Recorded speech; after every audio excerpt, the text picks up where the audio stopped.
Alrighty, thank you so much, Delana.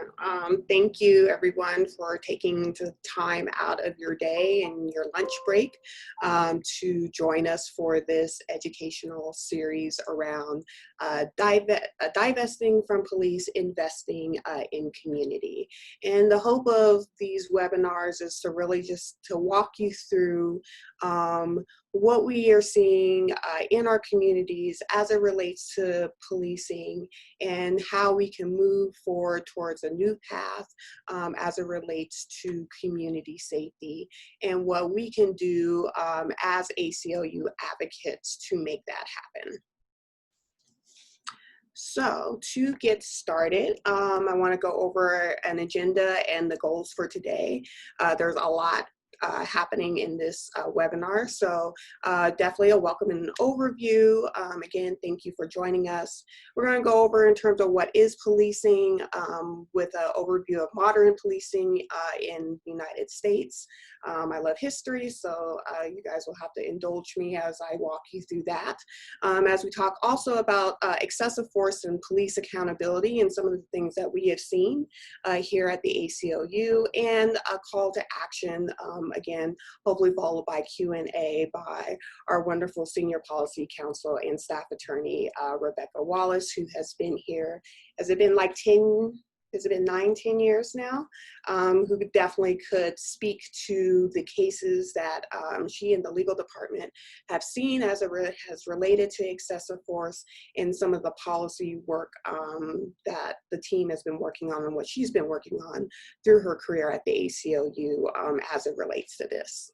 Again, my goals for today is, again, it really is educational. We want to learn about the origins of policing and why calls for police reform just may not be enough to eliminate pervasive discriminatory policing that we see.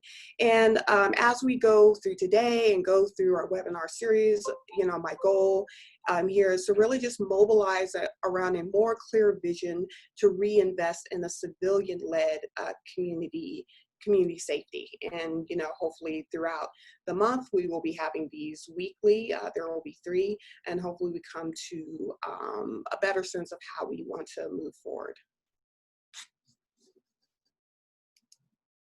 So I just want to kind of set some community norms whenever there is definitely conversations around particularly policing, criminal legal reform, excessive force. Like, these can be triggering topics, particularly for communities that tend to be more on the receiving end of some of these conversations. And so I just really want to take a moment to center that and just to invite you to join me in understanding and accepting some of these norms, such as that we're encouraging people to participate and ask questions along the way, which Delana will be looking over, as well as Rebecca.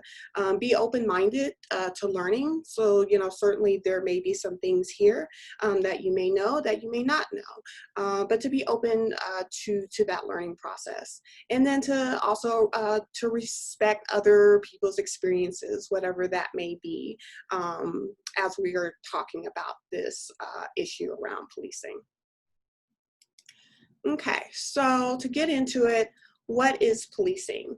And so the terminology that I would like to use to center ourselves in this conversation is, I think, a really good term that's used by the organization, grassroots organization, Critical Resistance. They are an organization that is really kind of tasked to dismantling prison industrial complex, you know, more on that for a later time. But they say policing is a social relationship made up of a set of practices that are empowered by the state to enforce law and social control through the use of force. And I want to make clear that we are using the term policing and distinguishing it from the term police.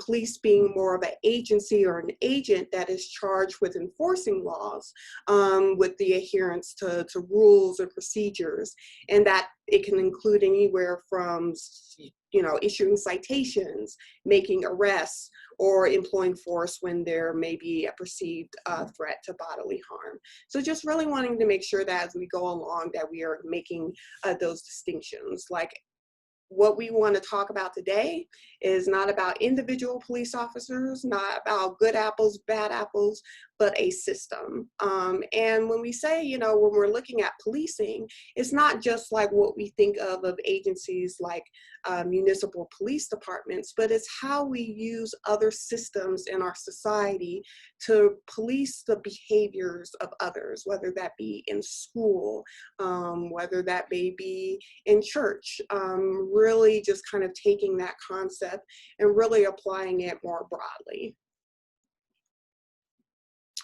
So if we are to go into a history of policing, you know, I'll definitely say, you know, the history of policing in America is pretty dense. And so, you know, but I hope that we'll be able to provide a decent context in terms of the origins of the system and some of the notable highlights on how policing typically functions in our country. So if you're a person who loves researching history, just to let you know, I will be providing a study guide at the end of this presentation, along with the slides and the video afterwards, and particularly on a 6-part series that discusses the history of policing by Dr. Gary Potter from Eastern Kentucky University, as well as there's an interactive timeline created by Critical Resistance, which also focuses on the history that we're going to be discussing today. Okay, so the development of policing we'll go in with this slide. Okay, so the development of policing in the US, you know, pretty much closely follows the development of policing in England. That's really no surprise there. In the early colonies, policing really kind of took on 2 forms. It both was informal and communal, usually referred to as like a watch, or they were private for, you know, kind of private for-profit policing to protect the economic interests of merchants, so to speak. So the watch system was usually composed of community volunteers. Primarily their duty was to warn of impending danger, so to speak. So Boston created a night watch in 1636, New York in 1658, and Philadelphia in the 1700s. The night watch system was not particularly effective when it came to crime control. What we know about these watches is that although they were voluntary, many of the men who joined these watches usually were joining to either evade military service, were either conscripted by force into the service by their town, or they were performing watch duties as a form of punishment, really. So we had our night watches, but eventually Philadelphia created its first day watch in 1833, and New York instituted their watch in 1844 as kind of like as a kind of an evolution in terms of how they were doing their policing. Now, it's also worth noting that it wasn't until the 1830s that the ideal of a centralized municipal police department really kind of emerged in the States. In 1838, the city of Boston had established a police force, followed by New York in Chicago and Philadelphia. So by the 1880s, mostly all of the major US cities had a municipal police force in place. I think it's important to note that, you know, we're talking about the North here. And so there are some similar characteristics that we saw about this new kind of form of policing that we had not really seen before. One, that they were publicly supported, meaning taxpayer funded, and that the police officers were full-time employees and that employment was continuous, and that they were moving away from community volunteers that we saw during the Revolutionary War period.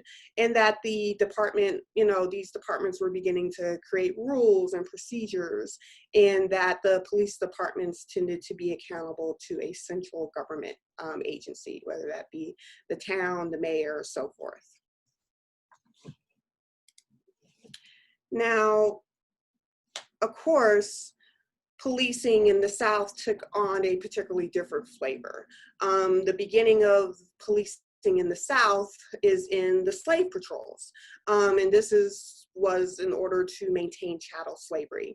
The first formal slave patrol was created in the Carolina colonies in 1704, and that these patrols really had their own kind of primary functions. That was to chase down, apprehend, and return those enslaved who were running for their freedom back to their slave owners, to provide a form of organized terror to deter slave revolts, and to maintain some kind of form of discipline for the slave workers who were subject to summary justice outside of the law if they violated plantation rules. So following the Civil War, of course, these vigilante-style organizations evolved into modern Southern police departments, primarily was a function of a means of controlling the freed African Americans at the time, who now were laborers working in agricultural caste system, and really enforcing those Jim Crow segregation laws. And really just designed to deny free slaves equal rights and access to the political system. And again, colonies like the Carolinas would pass other laws that, for example, would allow any white person to capture and punish runaway slaves, and provided incentives to do so. So it wasn't surprising that many free Black Americans would be subjected to being captured by these patrols as well. In fact, many laws were passed in Southern states requiring that all Blacks carry passes, and allowed for the arrest of any Black person that did not have their pass, regardless of their status. Does that not sound familiar to most folks? And have we not seen this happen before? Delana, I don't know if folks have access to put anything in the chat, but I think we can say, like, we see it sometimes even today in the treatment of immigrants when they're asked for their ID, particularly when we saw that in Arizona. So unfortunately, nothing new under the sun. And again, this is really because by this time, American slavery would move beyond just indentured servitude to being part of the condition of enslaved Africans. And so slavery and white supremacy were so institutionalized at this point that it was known that white supremacy served in lieu of a police force.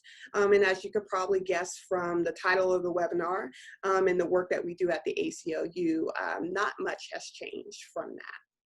And also, you know, it's important that we are very clear that the racist structure of slave patrols were not just limited to the South. Even in 1703, Boston would pass its own curfew laws that called for all Blacks and Native Americans to be in at a certain time, curfew laws. So really using race as a criteria for law enforcement measures. But I also want to, you know, remind participants that where there is oppression, there is resistance. Particularly, I speak of Nat Turner's rebellion in 1831, as well as John Brown's revolt in Harper Ferry of 1859, really revolting against this system.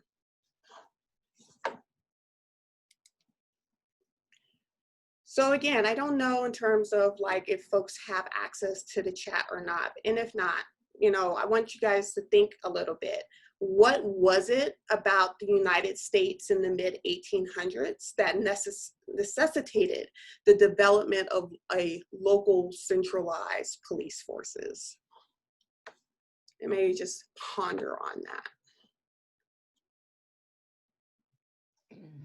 And Jess, they do have access to the chat. Oh, they do? Okay, so yeah, I need to figure out how I can.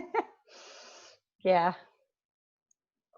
What are some of the risks? I don't know why I can't see some of the responses. Yeah, there's not many comments, but Robin said capturing enslaved people who had escaped. So. Yeah. And like, you know, there's a variety of different thoughts on this, right? So one answer may be that cities were growing. Urbanization certainly was occurring at a quick pace. And so that old informal, like night watches, day watches, were not necessarily any like effective in terms of keeping up with population. And so during this time, there's, you know, probably maybe some anecdotal suggestions that there was an increased crime in large areas, large urban centers. But, you know, from what we can tell, this really was more likely in the form of mob violence, particularly violence directed towards immigrants and African Americans by white communities. And that unfortunately end up occurring with some frequency. But when it came to quote unquote, you know, public disorder, so to speak, it might have been in the form of drunkenness or maybe something in terms of the sex trade. And that might have been more visible. But it's probably also important to note that Dr. Potter puts in his series is that evidence of actual crime was lacking. So if actual crime was actually lacking, and if that be the case, and that modern American policing was not directed in the response of crime, then what was it a response to? I guess maybe that's what I want to ponder. If crimes really weren't increasing, then what's the real need for a police force? We have some comments. Feeling unsettled about societal changes, larger populations leading to more organized resistance. My favorite, probably to protect white supremacy and also a way to continue to enslave people who are being freed. Escape slaves and to shut down slave revolts. Fear. Yeah. And Rebecca Wallace says crime is at a historic lows now, yet we keep locking more and more people up. And then, yeah, great comments. The then growing wealth. So yeah, I think a lot of that is all kind of under there. So of course, you know, they claim growing cities, but more than crime, modern police forces in the US emerged as a response to quote unquote disorder. But what constitutes social and public order really depends largely on who is defining those terms. And in the cities of, you know, during this time, during the 19th century, they're usually being defined by capitalist interests who, through taxes and political influence, supported the development of policing institutions. And so these economic interests, you know, have a greater interest in social control than crime control. The wealthy class needs a mechanism to ensure a stable and orderly workforce and an environment to conduct their business. And so since those interests were also paying for private forces, what we're also seeing is a shift in these interests where because they have a growing workforce in these cities, they are divesting themselves of the costs, see what I did there, of protecting their own enterprises and transferring those costs from the private sector to the state, i.e. regular taxpayers, right? So what is happening? A narrative is being created, defining social control as crime control, with the rise of what they were calling back then as quote unquote dangerous classes. So what is dangerous classes? The suggestion that public drunkenness and hooliganism, vagrancy, political protest, and worker riots. Worker riots is what we know as union strikes. They were really trying to associate these things with attributes of being biologically inferior, dog whistle for people of color, morally intemperate, dog whistle for people experiencing mental health issues or disabilities, or unskilled and uneducated. Again, dog whistle for poverty or for the poor. And so these underclasses are easily identifiable because we consistently associate crime with poor immigrants and free Blacks, and that isolating these as these dangerous classes really becomes the embodiment of the crime problem, creating a focus for crime control. Again, crime control really being social control that persists even to this day. The ideal that policing should be directed towards, instead of calling them, dangerous classes, we now just call them bad people, rather than addressing the social and economic conditions that are creating certain outcomes.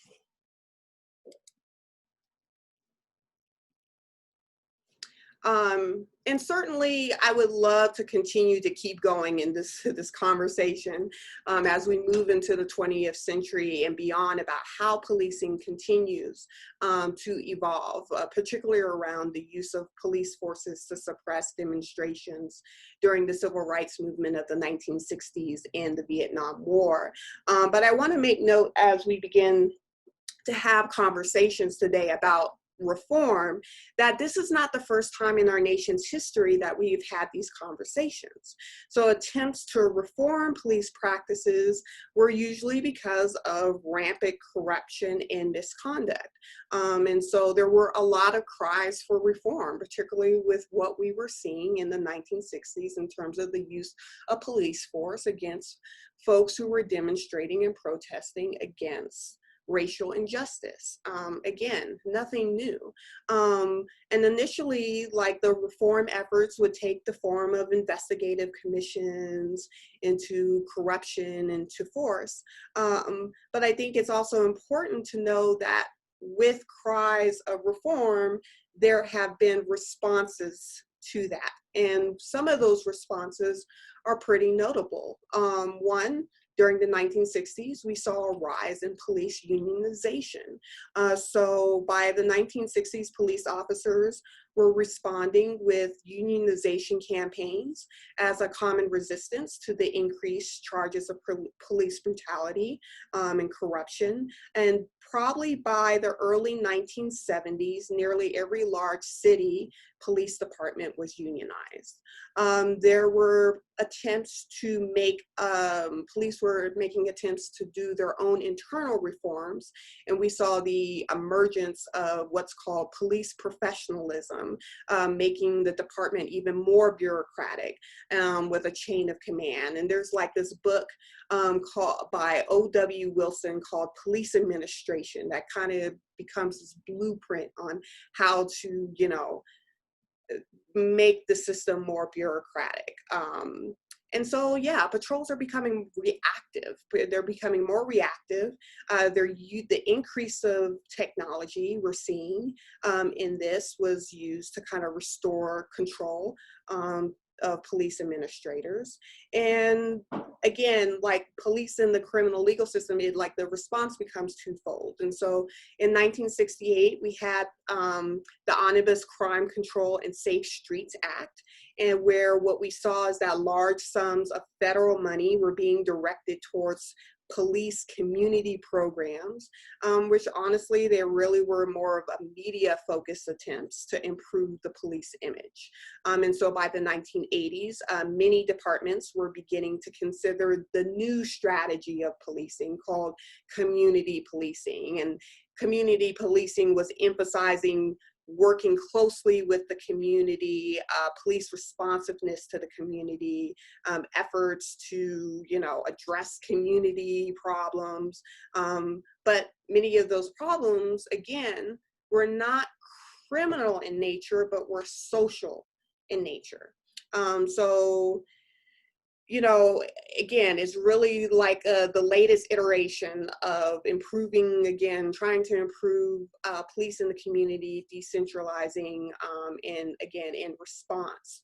That what we're seeing is that even though police don't have really impact on crime because they're being reactive and not proactive, all it was trying to do is it was trying to provide a means to make citizens feel more comfortable about increased police presence.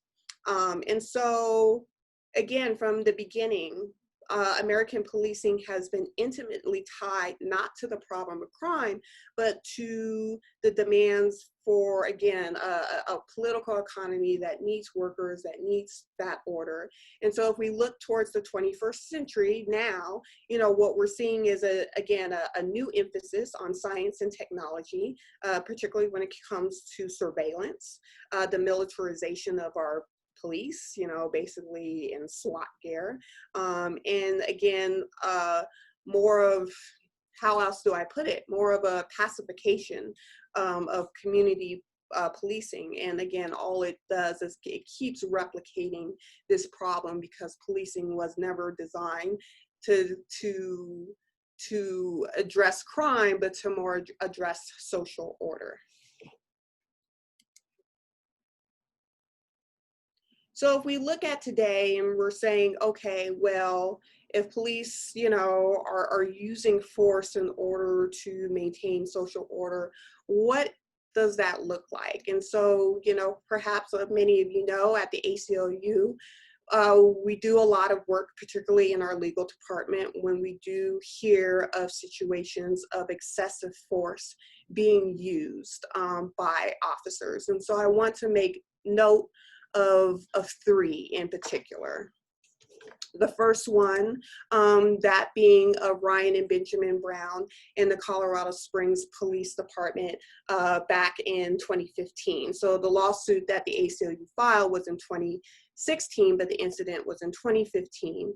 And again, this was a lawsuit against the Colorado Springs Department on behalf of brothers Ryan and Benjamin Brown. And to remind folks, the brothers were pulled over because of their race. They were handcuffed, they were searched, and they were detained by gunpoint and taser point without legal justification. So despite a video recording that showed the officers were drawing their weapons, they were refusing to identify the reason for why they stopped these brothers, using unnecessary force, and yet, you know, the internal investigation was that everything was justified, legal, and proper. And so, you know, at the time of the litigation, we had made note at the time that African-American men were stopped by the Colorado Springs Police Department as much as 161% more often than what would be expected from their proportion of the population in the city, 161 more times. Ryan Brown in this situation did begin to record the interaction on his phone. And the officers, again, they would work to force him out of the car, push him into the ground, into the snow, face down, search him, cuff him, again, all while at gunpoint, but still claiming that he wasn't under arrest. And so essentially this shows an example how Ryan and Benjamin Brown were victims of, you know, the police department's kind of custom and practice of engaging in racially biased policing and really carrying out like these racially motivated stops and seizures, stops and searches. And unfortunately, we continue to see that same, continue to see that same pattern in Colorado Springs today, as we are currently going through litigation against the city on behalf of another resident, Corey Barnes. In the case of Aurora, so Alberto Torres and the Aurora Police Department in 2018. So in 2018, the ACLU had to file suit against the city of Aurora on behalf of Mr. Torres, who is a Latino man who was illegally ordered out of his home and unjustifiably beaten by Aurora police officers who were there investigating a noise complaint. And even though, you know, Mr. Torres had obeyed police orders because, you know, they had threatened to arrest him, and even though he remained calm throughout, the situation, Aurora officers immediately put him in a twist lock, threw him to the ground, and injured him. And just like Colorado Springs, ACLU has seen a pattern of racially biased policing in this city. And at the time of the matter, we had seen 13 other separate incidents in which Aurora police had subjected people of color under unnecessary force, as well as illegal detention and unjustified arrest, often where police suspected that the victim, at most, you know, like again, minor violations of the law. And of course, you know, since Torres's case, there have been many more incidents at the hands of the Aurora Police Department, most notably that of the police killing of Elijah McClain. And just to show as a visual, you know, we have this map of like what we were seeing in Aurora that folks might have seen before.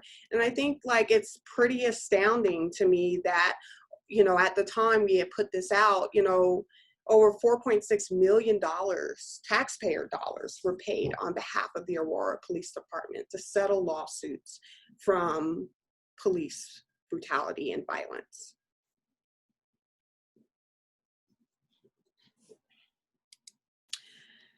The other case I want to note is that even now, in this very moment, in the midst of the season of demonstrations to protest against police violence, we have seen this departments respond to, you know, as we, you know, not surprisingly, more police violence across the country.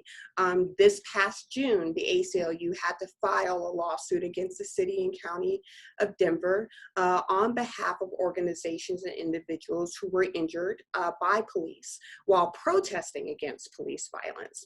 Officers were using tear gas and other less lethal weapons, so to speak, against non-violent protesters, something that we've seen again play out before in the civil rights movement of the 1960s. Denver police even violated their own internal use of force policies, which we'll talk a bit about, when they just recklessly fired these, you know, weapons into the crowds with little regard to safety, to life.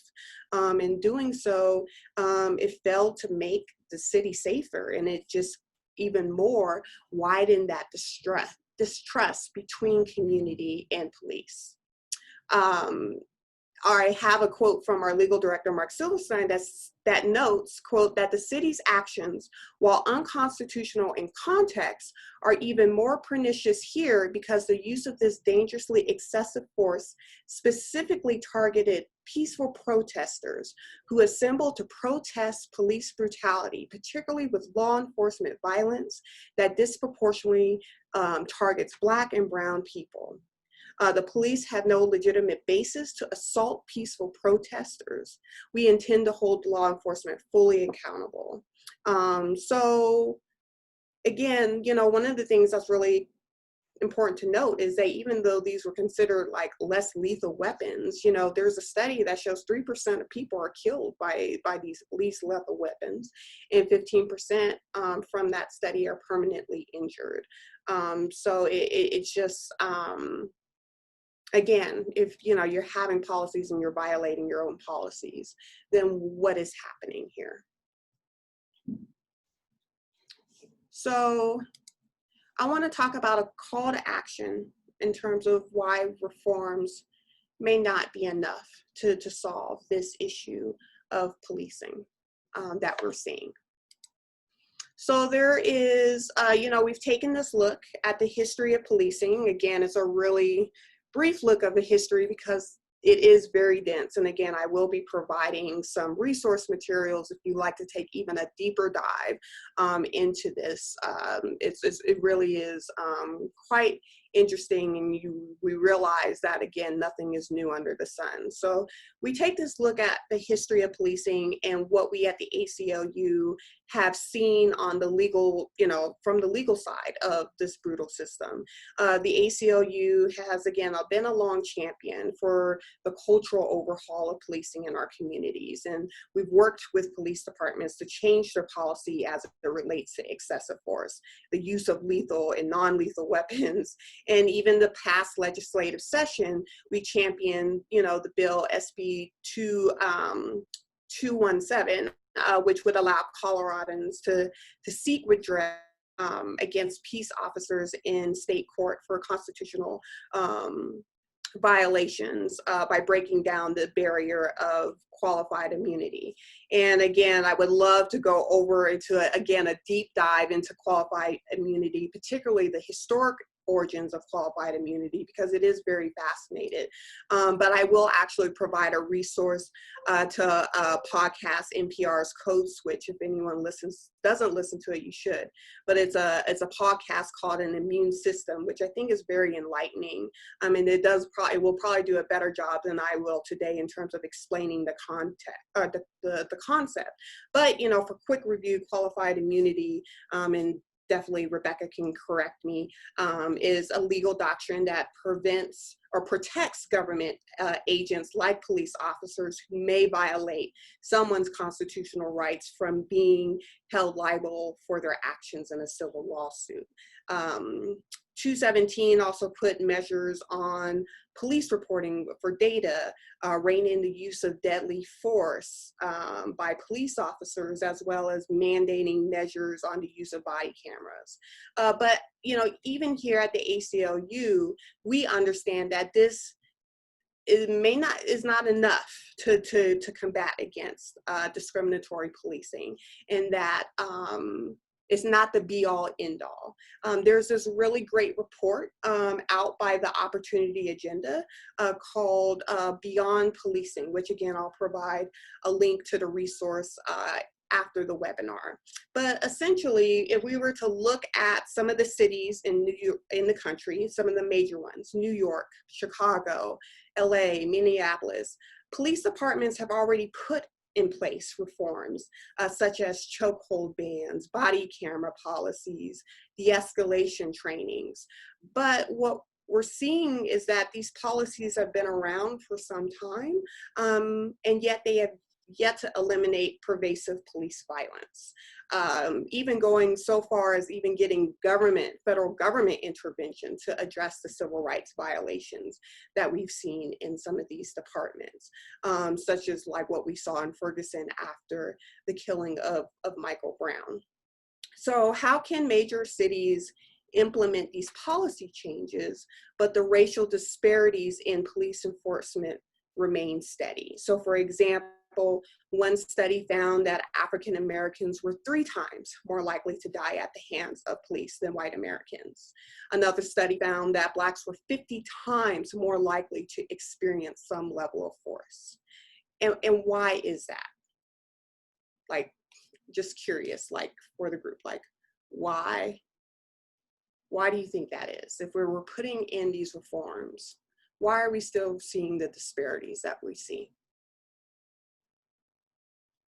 You could throw it in the chat if you'd like. And thank you, Rebecca, for adding the article.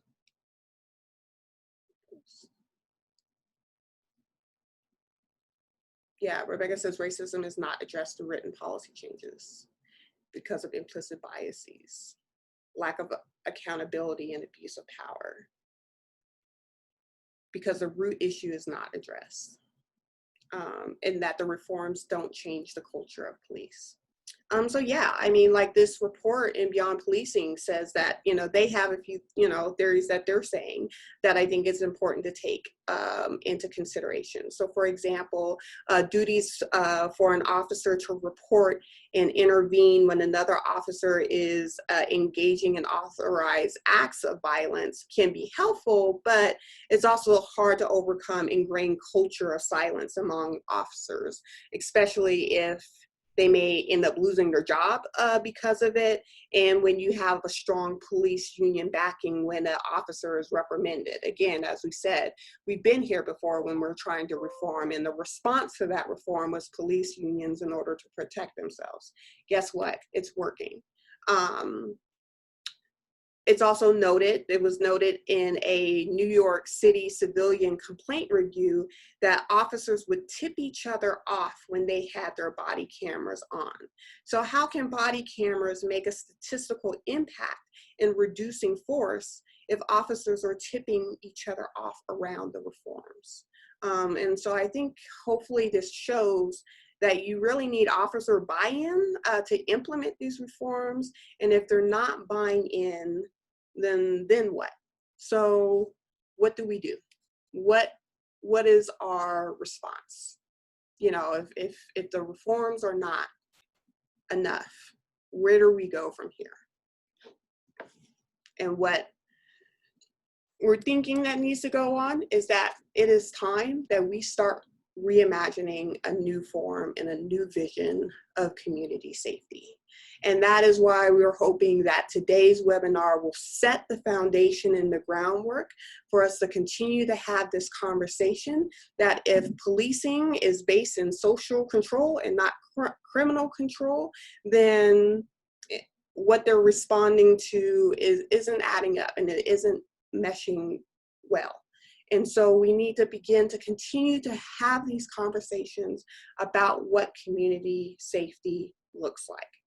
So I have a call to action to you, and it's simple: more education. What I would love for you to do is to take one thing you learned today and share it with somebody else. It can be your grandma. Trust me, I'm about to call my mom. I'm going to share with her, you know, a little bit about this. If you would like to share on social media, that would be even great. Tag the ACLU of Colorado and use the hashtag history of policing, because as Nelson Mandela said, education is the most powerful weapon we can use to change the world. And I truly do believe that. If we don't know where we've been, we're not going to know what we need to do and where we're coming from. And so it's important that we know that we've been here before, not just in terms of the outcries, but the response to those outcries. And so we need to do something different. So take one thing you learned today, share it with someone else, share it on social media. Again, tag the ACLU, use the hashtag history of policing. The next thing I want to say in terms of more education is we are going to continue to have this conversation. So next week, same time, Thursday, October 15th at 12 p.m., we are going to be leading a discussion by Colorado Freedom Fund's co-director and ACLU Smart Justice organizer, Elizabeth Epps. And she's going to walk us through how to look beyond our current form of policing to reimagine and promote community safety by redirecting resources from law enforcement to programs that are more aimed at providing services that are responsive and better equipped to address the social issues that police have been designed to do, but we know does not work, whether that be related to mental health, being an unhoused, addiction, the list can go on. So if you haven't registered for the next part of the webinar series, then I encourage you to do so now. And perhaps we can, Delaney, can we put the link to People Power in the chat for folks? Again, I will be sending an email with more resources, the presentation slides, the video, and things like that. But yeah, if you haven't signed up for our second webinar to continue to have this conversation about policing and the alternatives to that, please do so. And if you have signed up for next week, great, that's awesome. I encourage you to invite 3 more friends to join you. We are not going to be able to get through this unless we have more people understanding what is at stake. So if you have registered, invite 3 more people to join you. Again, you know, it's kind of a lunch and learn. So hopefully you guys are having something good to eat, but also learning something along the way. And yeah, again, addition, I will be turning the presentation into a PDF, providing a supplementary study guide to learn more information about policing in our country. And again, as I said before, the information's dense, but certainly can't be covered in an hour. But hopefully this has piqued your interest enough that you'll use the resources to continue doing additional learning on your own and educate somebody else along the way.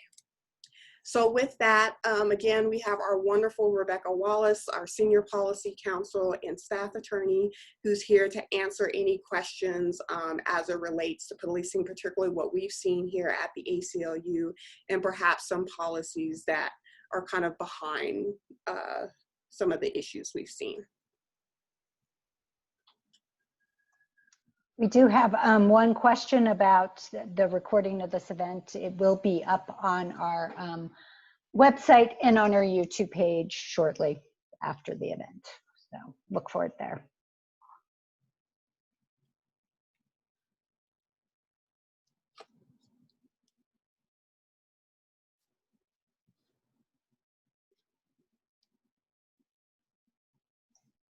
And if you do have questions, go ahead and type them in the Q&A box. Rebecca would love to answer all your questions.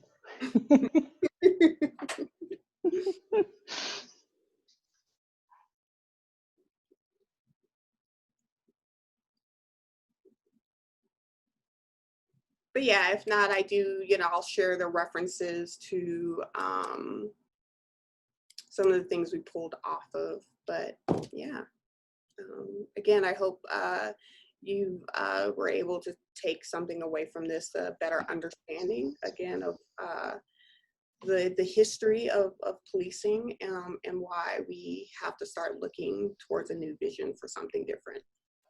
There is a question about the STAR program in the next sessions. Will we be talking about that program?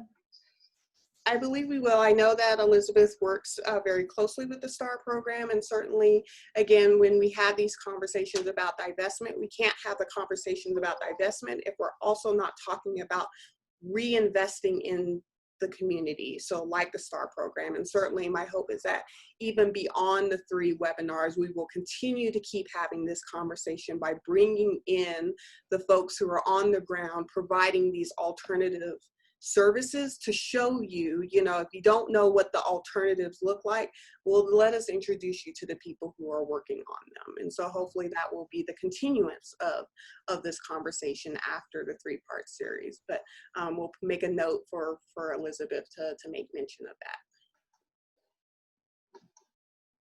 that. And there's one more question. They would like to know what the hashtag was. Oh, hashtag was history of policing. And Robin has a question. Well, I'll go to this one because I have to go pull something up for Robin. What would you consider is the best resource to learn about the history of police in America? Yeah, I mean, I think if you put in history of policing, you are going to get so much. And so in the study guide, I will provide, there was a 6-part series that I mentioned before by Dr. Gary Potter that I thought was like really great. I will also be sharing with you, there's a really cool little interactive timeline about from critical resistance that kind of will walk you through some of those things. But I think like what's important is that it evolves into, again, like this community, like volunteer thing into something more bureaucratic, more streamlined. And it really is, the takeaway is, why is that? If we don't have the evidence to say that crime is increasing, then what is it, again, what is it actually responding to? And I think, again, what you'll see pop up time again is slave patrols, union busting, and go from there and really begin to dig in deep. And I think from there you'll begin to see how they evolve, but really kind of stay within the same lines of what their intended purpose is. And again, we're talking about systems here. We're not talking about, I know a good cop, I know, I know good cops too, but we're talking about systems, just like as we talk about education and all housing, they have roots, and it's important to understand what those roots are. Okay, Robin, I don't think I'm seeing your question. I am seeing about your panel discussion, but I'm not actually seeing the question. Did you see it, Rebecca? I did see it. I think it was just sent to the panelists, and I think Robin's asking what are some good questions to be discussing at the Denver Inc. meeting, and I was actually responding in the panelist chat, but I can say that you know, the STAR program, and Elizabeth knows much more about it than I do, so I'm actually just repeating things I've learned from her, but has been wildly successful at managing non-criminal community issues, and maybe even some that are lower level criminal community issues without the involvement of police and without ever having to call the police, the last time I had gotten the data on it. And I think that the discussion is really about how are we going to expand that and further explicitly limit the role of the police. You know, it's time to start questioning, why is basic traffic enforcement done by folks with guns? You know, why are we creating homeless specialist police officers who ultimately and often ticket and arrest folks rather than having community members respond to people experiencing homelessness? Why do we continually expand the role of the police rather than explicitly narrow it? And then, of course, when we narrow it, it doesn't mean leaving the funds with the police. It means narrowing the role of the police and saying with that, the money that was going towards funding police officers to respond to these types of incidents, that we are actually going to build up the community service providers who can start responding. So that's like considering an explicit expansion of community funding and explicit limiting of the role of the police. Great. That's one suggestion. All right. Doesn't look like there's any more questions. We'll give it a few more seconds for people to type questions in. Again, as Jess has mentioned, we are doing this again next week, same time, same place. And the link to sign up is in the chat. We do have, Robin just put the link to attend the Denver Inc. meeting in the chat, so you should all click on that and check it out. Thanks, Robin. And I think that is it. I don't see any more questions coming in. Thank you, Rebecca, for joining us, and Jess, great job as usual. Thank you. Everyone have a great day.